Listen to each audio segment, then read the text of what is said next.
For what's to follow, a disclaimer. Some of it may be facts, some of it may be nonsense. For those items that are facts, I can guarantee that some have been thoroughly researched. For those items that are nonsense, I have no excuse. And to be clear, that's nonsense, not nonsense, which is the name of a musical. Speaking of musicals, our first fact, if you don't count the disclaimer, Ford is producing its second ever musical. Gutenberg, the musical, actually is one. Welcome. I'm Marcella Kearns, your host and guide through this pre-performance introduction to our production. Gutenberg the Musical was written and composed by Anthony King and Scott Brown and developed at the Upright Citizens Brigade Theater in New York City starting in 2003. At UCB, the play ran for over a year, and Brown and King were its early stars. For those who may not know, UCB is an improv and sketch comedy group formed by alums of Chicago's I.O., or Improv Olympic, back in the early 90s. A few high-profile founders of the UCB include Amy Poehler, Matt Besser, and Horatio Sands. Other alums, incidentally, include Bowen Yang, Kate McKinnon, Aziz Ansari, Iowa Debery, and Jordan Klepper. And yes, UCB has indeed become one of the recruiting launch pads for SNL comedians. After performing in Chicago for several years, the group relocated to New York, opening their first space in 1999 and their second in 2003. So, Gutenberg, the musical, was born in Chelsea. And I do mean the musical, not the man. We'll get to the man a little later on. The New York Musical Theater Festival featured the first full-length production's debut in 2006 after showcasing its development in 2005 and after a limited West End run in January 2006. Fast forward, a Broadway production featuring Josh Gad and Andrew Rannells opened at the James Earl Jones Theater in October 2023. The team-up consisted of as I said, Gad and Rannells, and it was billed as Broadway's Best Buds Are Back, which is a reference to their first work together on another musical. The Book of Mormon by that team from South Park, Trey Parker and Matt Stone. Gad and Rannells played elders Price and Cunningham, lead missionaries in that particular play. This was back in 2001. So the team up, I think, was a really wonderful and fun way for them to be able to find and reimagine, reconsider their own shorthand, their comedic shorthand with each other. That off-Broadway production garnered several award nominations in 2007, though it didn't win the crown. The Outer Critics Circle Awards, Outstanding New Off-Broadway Musical, the Lucille Lortel Awards, Outstanding Musical, and the Drama Desk Awards, Outstanding Book of a Musical and Outstanding Director of a Musical. Another fun fact, the field was a competitive one for the Lortel Awards that year with Striking 12, Spring Awakening, and In the Heights also nominated.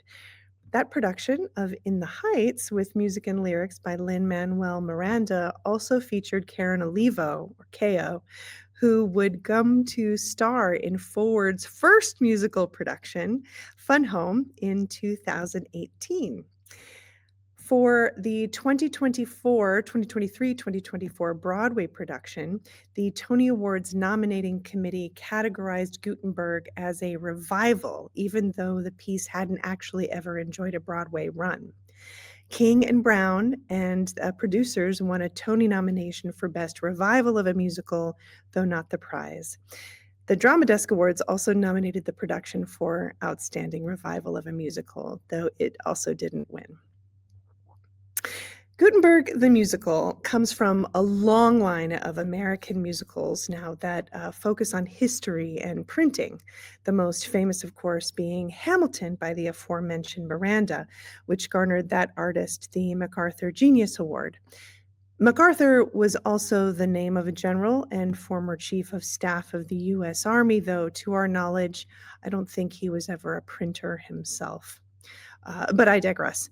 Hamilton was about Treasury Secretary Alexander Hamilton and how his face ended up printed on U.S. $10 bills. Another musical, based on other media, of course, and history, is Catch Me If You Can, about another famous printer, the con man Frank Abagnale. He printed counterfeit money and ended up working for the very FBI who hunted him.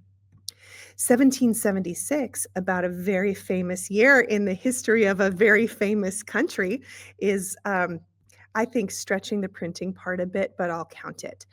Around that time, some leaflets were printed and circulated prior to the signing, granted, not the printing, but the signing of several names to an important document that you may still be able to visit sometime in our nation's capital. And since many colonies were British in 1776, I'll include the historical musical Spamalot with British source material in this pantheon of musicals. It's actually more of a cultural tour of Finland, but its printed programs will clarify that for you if you ever have the leisure and pleasure to attend a production. Leisure and pleasure. Finland is a part of Europe, and so is Germany, which takes us back to Gutenberg.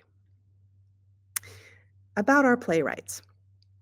Anthony King and Scott Brown were childhood friends, so I hear.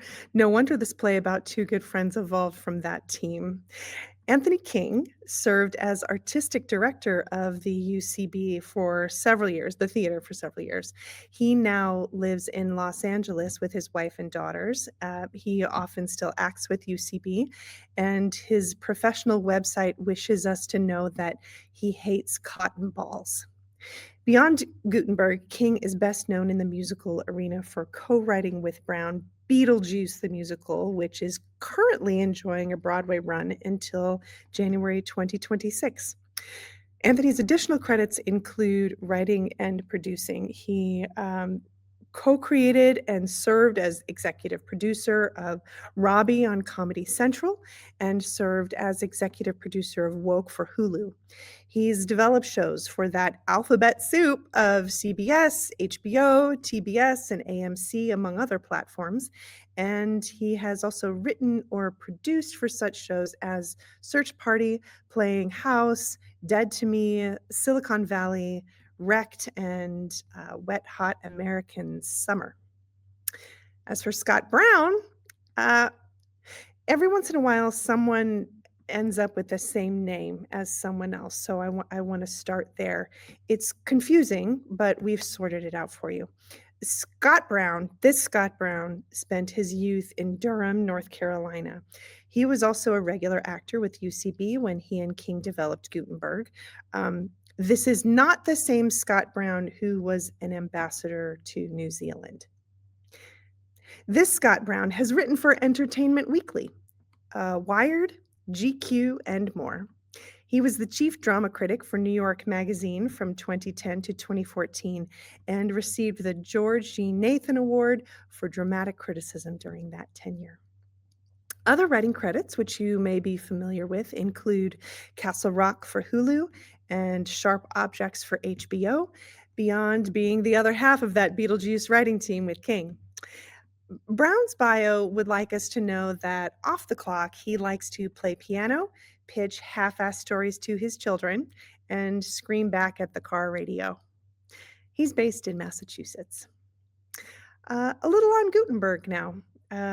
Let's talk printing and not just historical musicals about printing. Johann Gutenberg introduced an innovation to Europe that would lead Mark Twain to write, "What the world is today, good and bad, it owes to Gutenberg. Everything can be traced to this source." Religious tomes, the Bible, the Quran, and the Book of Mormon included, make up the most widely printed books on the planet. For the West, That started in Mainz, Germany, around 1440 CE. Though the earliest extant movable type printed book is the Anthology of Great Buddhist Priests' Zen Teachings, a Korean book dating from 1377. Yes. Fun fact from the Guinness Book of World Records reminds us that this innovation wasn't global, though it did accelerate and alter the course of history with mass production. The oldest documented use of movable metal type dates from 1234 or so, when the Korean Goryeo dynasty commissioned a civil servant called Choi Yun-wi to print a new edition of a book known as the Prescribed Ritual Text of the Past and Present.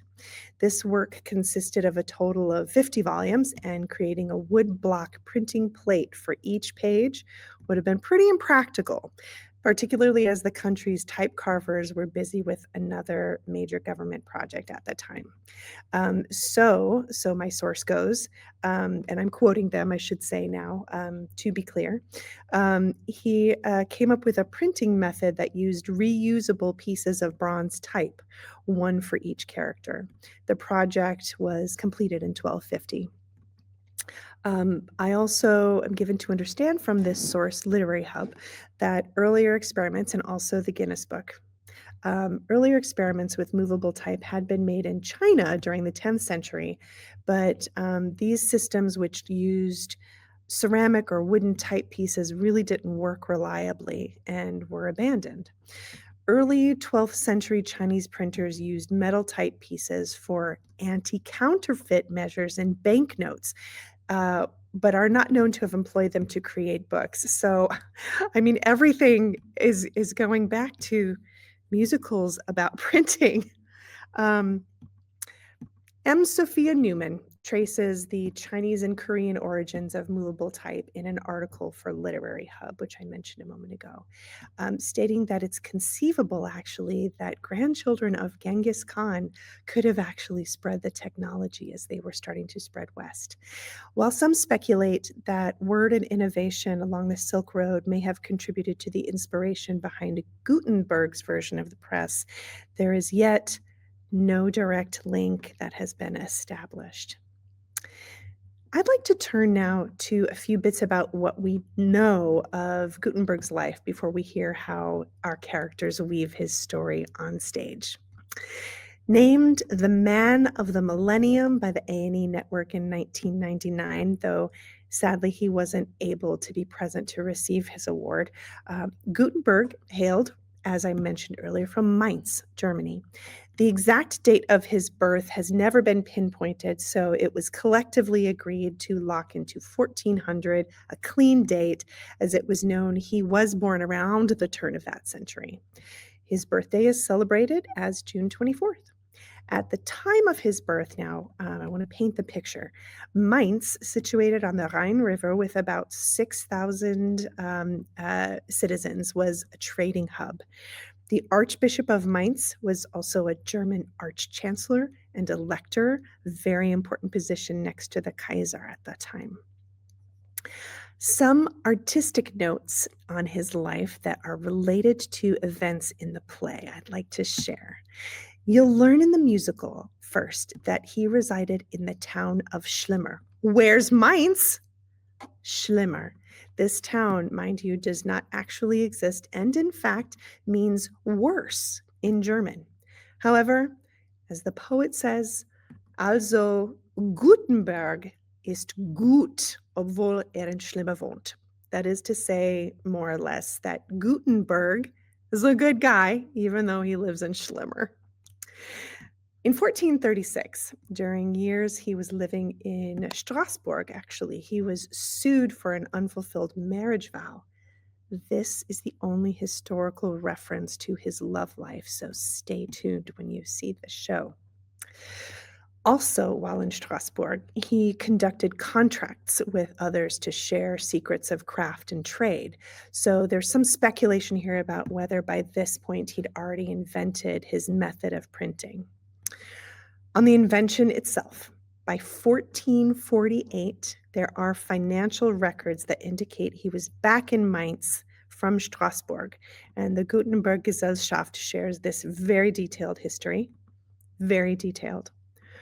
Around 1450, Gutenberg produced the first prints with the help of his invention, letterpress printing with movable type, the European version. Johannes Gutenberg's invention is based, and I quote here, on the Gesellschaft, on a very simple but ingenious principle. The text is broken down into its smallest components, the letters and the punctuation marks. These individual building blocks in the form of metal letters can be then reassembled and again and again reused to form all kinds of texts. So the most impressive thing about Gutenberg's achievement beyond that is that he also invented and developed all of the necessary parts for really a complete system for the machine printing of texts. These inventions include a hand casting instrument, typesetting box, an angled hook, the printing press itself, the printing ink, and printer bales, all of the tools, the entire components. Everything worked so well together that the process was hardly improved over the centuries. The Gesellschaft also asserts that Gutenberg mainly printed smaller utility publications, such as letters of indulgence. So a letter of indulgence is a purchase you could make to the church in which the name of the purchaser, the buyer, and the date of purchase were entered. And if you bought it, then you could have some of your sins taken away, which was very convenient. They aren't allowed anymore, and that's a little hard on me to think on, but convenient for people of the time. This, I think, there's one that was handwritten that had an issue on it that was from October 22nd, I believe, 1454. So it can sort of be directly attributed that his printing press was printing these letters of indulgence by this time. Between 1452 and 1454, Gutenberg, oh no, it's gotten dark. Gutenberg printed the Gutenberg Bible that was named after him, the first book printed with movable type in the Western world. Of the original 180 hand or printed copies, and there were about 150 on paper and about 30 on parchment. 49 of those still exist today. We do know also about Gutenberg that he died in early 1468. We don't know what he looked like, as the earliest known image of him is a woodcut produced actually about a century after his death. So says, and I'm quoting the Gesellschaft here, a woodcut that was actually used to depict other men from the early Middle Ages who lived so far before him that it was clear that this picture was simply reused. So there's really no way to tell what he looked like. He could have looked like Doug Clemens or Greg Pragal or Doug Clemens or Greg Pragal. So ultimately, we don't know much about him. Newman and Margaret Leslie Davis respectively share the following. On Literary Hub, talking about Davies' work on one of the early Gutenberg Bibles, tracing history of a lost Gutenberg. Eventually, and I quote, early capitalists in Europe invested in Johannes Gutenberg's business venture, the one that combined technology quite like the movable type invented by Johann with a screw-threaded spiral mechanism from a wine or olive press. Remember that, to ratchet up printing to commercial speeds. So the business took decades of his life. It forced him into bankruptcy. It led to court filings by a lot of investors in the invention who sued him again and again to try to get their money back. As Davis notes in The Lost Gutenberg, this is her book, Davies, these records are the means by which we know Gutenberg and his Bible. The most famous of books we hear has origins that we know very little about. The stories we tell about the man and how the Bibles came to be have been cobbled together from a fistful of legal and financial records and centuries of dogged, scholarly fill in the blank. Margaret Leslie Davis, of course, the author of that text, The Lost Gutenberg, set up really Brown and King with her summary about other sources of early printing with this. Perhaps the image of Johannes Gutenberg as a lone genius who transformed human culture endures because the sweep of what followed is so vast that it feels almost mythic and needs an origin story to match. Cue the American musical theater to fill in the gaps for us. So, what brings this play to Forward? Why bring this play to Forward? Artistic director Jen Uphoff Gray, who also directs the piece, majored in history at Harvard and will attest that there is absolutely nothing that's accurate about this piece. There are only hints, and those I've given you already. There were several reasons to slate it amongst other work that we have on stage here this season. First, comedy. I read this, Jen said, just prior to first rehearsal, and it made me laugh out loud. It is silly and sweet. A lot of comedy can be very mean-spirited, and I can enjoy that too. I can laugh out loud at dark satire, at a White Lotus scene featuring people behaving terribly. This is so good-natured and idiotic, though, and a celebration of friendship of two people who share in their innocence or obliviousness and support each other in their dream. That is heartwarming, especially in a time when the world around us is particularly fraught. This offered another step into how friendship, warmth, and kindness may win. It feels, she added, like some of the medicine I need for what ails me. Second reason, it's been a while since we've done a musical at Forward. As I mentioned earlier, our last was in 2018. Jen herself hasn't directed a musical for a while, and this really afforded an opportunity for us to revisit this kind of work at a scale that's within Forward's means. Fun Home was a huge success when we produced it. And at the time, Jen began to think that Forward might do musicals perhaps on a regular cycle. With the pandemic, however, the additional health and safety factors inherent with the performance held us back, as those factors are really naturally exacerbated with the musical, both for those on and off stage. Then, around the time that Gutenberg had undergone some revisions and was stepping onto Broadway, and around the time that Ford was producing The Flying Lovers of Vitebsk a few years ago, Jen observed how audiences were responding not just to music, but also to a very physical kind of theater. It felt about the right time to step back into the medium with this piece. Third, Forward is taking a step. This season, we're also revisiting a longer performance run at 4 weeks instead of 3 for this particular production. From a business perspective, with full transparency, the kind of work that fits nicely into a longer run, is one that may have broader popular appeal. Musical comedy, as we start to dip into the holiday season? Check. Fourth and finally, Gutenberg offers up a radical contrast in the variety pack of our season. We've a Pulitzer Prize-winning gentle comedy, a rolling world premiere riff on Shakespeare, a realistic drama, and with this piece, a romp through a special kind of ridiculousness that also can cleanse the palate. In Jen's words at first rehearsal, this is not a typical Forward show. But one of the things we strive for is that there is not a typical Forward show. It is a tribute to dreamers, to friendship, not caring about pesky things like facts, which is a little counterintuitive, but it is a tribute to seeking joy and providing joy. I don't know about you, but I need that. About the design. With the directive from the authors that tonight is the most important night of the characters' lives, for director Jen Uphoff Gray and designers really got to work.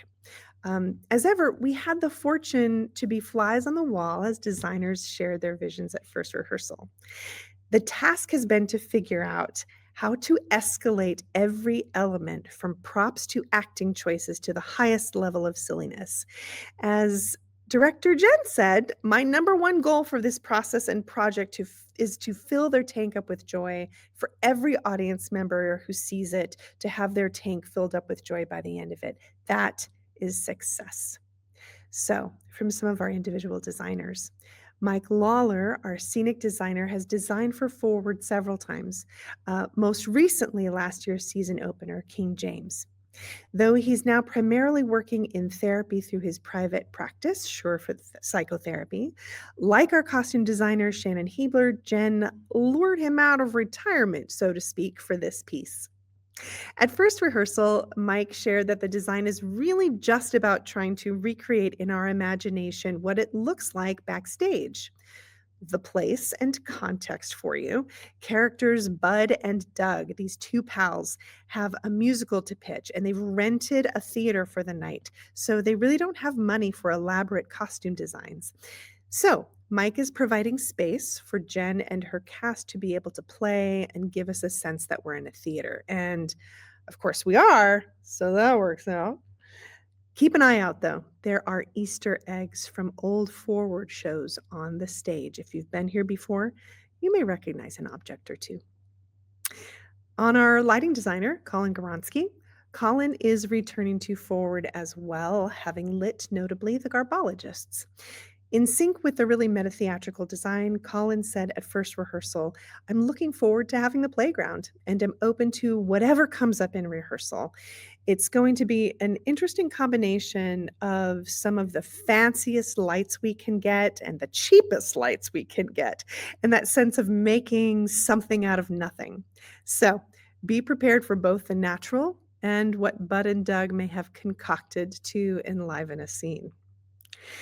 Jen Uphoff, our sound designer, spoke simply at first rehearsal about the goal of sound with a musical. It's live music, live singing, so the goal is to make sure everything can be heard properly but not noticed otherwise.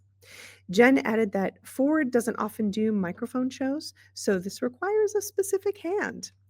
At Designer Run, for instance, Jim and Jen consulted on some of the blocking which required actors' faces to be very close and how that may or may not affect microphone work. This is the kind of detail at which we need to work. Jolie Sarajian, our props director, is serving in this capacity for Forward season. In their second season with Forward, Jolie has in this way been an artistic through line for us for a while, both to our prop stock and through all of the design teams that assemble. At first rehearsal, they reiterated their job. "I'm here to serve you."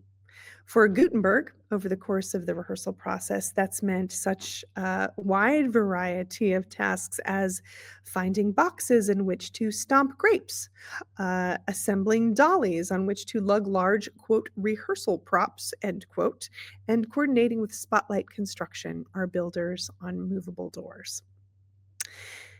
I'd like to turn our attention now to Shannon Hebler, our costume designer, who is very serious about her work. Her last design with Forward was the popular Airness. At first rehearsal, she offered up a very serious lecture about the history of hats. And I'd like to share some of the highlights with you now. Hats, hats, hats. So we don't know who invented hats, but we're grateful. Parts of a hat. Parts of a baseball hat specifically include such intricate pieces as the top thingy, the brim, or what we might in the theater know as lighting director annoyance, and breathable mesh for actor sweat. On costuming Bud and Doug, she said, "This is a joyful show to design because it's both folks prepping for their most important day, and I don't like designing weddings, so it's the next best thing. It feels kind of like an honor to dress these two and figure out what makes them feel best." Let me get back to hats, though.